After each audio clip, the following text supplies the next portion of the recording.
तो ईरान ने फिर से इजराइल पर हमला किया। नॉर्थ इजराइल पर ईरान ने कई मिसाइलें दागी। बैलिस्टिक मिसाइल से ईरान ने यह हमला किया है और यह बताया गया कि इजराइल का डिफेंस सिस्टम इंटरसेप्ट कर रहा है इन मिसाइलों को। हमले के बाद नॉर्थ इजराइल में अब हर जगह सायरन सुनाई दे रहे हैं और जब भी ये सायरन बजते हैं तो ये चेतावनी होती है कि एक सुरक्षित जगह पर तुरंत पहुंचा जाए क्योंकि हमला होने वाला है। इससे पहले मोबाइल पर अलर्ट जारी किया जाता है और मोबाइल पर अलर्ट जारी करने के कुछ ही मिनटों बाद सायरन बज जाते हैं, जो कि चेतावनी होती है कि आप एक सुरक्षित जगह पर पहुंचे।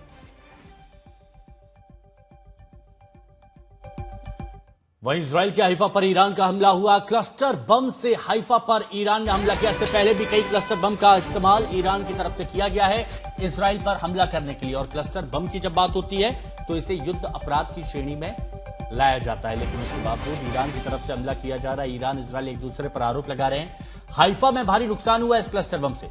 क्लस्टर बम गिरने के बाद कई गाड़ियों में आग लग गई है, तो ईरान की तरफ से जवाब दिया जा रहा है। इससे पहले भी निशाना बनाया गया ईरान की तरफ से क्लस्टर बम दागते हुए इजराइल के कई शहरों को, जिससे कई गाड़ियों में आग लगी थी, कई जगह नुकसान पहुंचा था। और एक बार फिर से क्लस्टर बम का इस्तेमाल ईरान की तरफ से किया गया। हाइफा पर हमला हुआ जहां कई गाड़ियों को आग लगी है।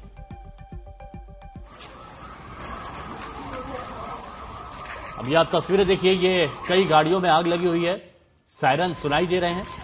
एम्बुलेंस और इमरजेंसी सर्विसेज मौके पर मौजूद हैं और ये क्लस्टर बम का इस्तेमाल किया गया ईरान की तरफ से। आमतौर पर होता है एक मिसाइल के जरिए कई सारे छोटे छोटे बम छोड़े जाते हैं और जब वो गिरते हैं, बिल्कुल एक बौछार जब होती है बमों की, तो बहुत नुकसान पहुंचता है। और ये अभी का वीडियो हम आपको दिखा रहे हैं जहां पर क्लस्टर बम से तबाही की तस्वीरें दिखाई दे रही हैं। ये इजराइल का हाइफा है जहां पर ईरान के क्लस्टर बम ने तबाही मचाई है और इसलिए कहा जाता है कि नहीं पता चलता कि कब किस जगह तबाही आ जाए। और जिनकी अभी आप एक्सक्लूसिव रिपोर्ट देख रहे थे, प्रणय उपाध्याय हमारे सहयोगी इस वक्त हमारे साथ में जुड़ चुके हैं। प्रणय, आपने अपनी एक्सक्लूसिव रिपोर्ट में बताया कि कैसे जोरदार हमला ईरान की तरफ से किया गया उस बैलिस्टिक मिसाइल से, जहां हर जगह सिर्फ तबाही मची है। अब एक और तस्वीर हम देख रहे थे जहां पर क्लस्टर बम का इस्तेमाल किया गया हाइफा में और जोरदार तबाही मचाई। पिछले कुछ दिनों में आप क्या देख पा रहे हैं कि ईरान की तरफ से हमलों में कितनी बढ़ोतरी हुई?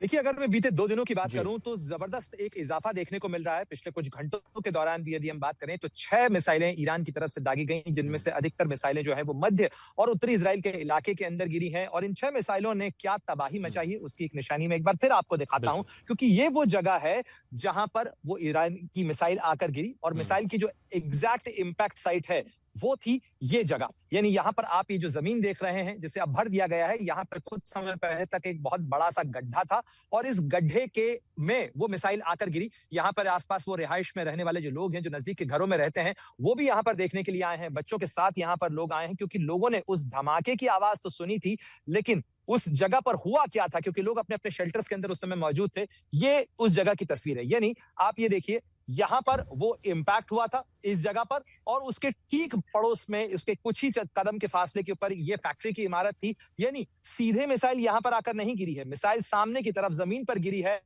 मैदान में गिरी है और उसकी भी धमक इतनी थी कि उसने इस छत के परछक्के उड़ा दिए हैं। यहां पर जो सारा साजो सामान है वो इस कदर टूटा बिखरा हुआ नजर आ रहा है। ये बताता है कि कितनी जबरदस्त, कितनी ताकतवर वो मिसाइल थी। और साथ ही यहां पर अभी मैं कुछ देर पहले इनसे बात कर रहा था, ये अभी है यहां पर, जो कि यहां पर बात करने के लिए आए थे और उन्होंने बताया कि वो इस समय शेल्टर के अंदर मौजूद थे।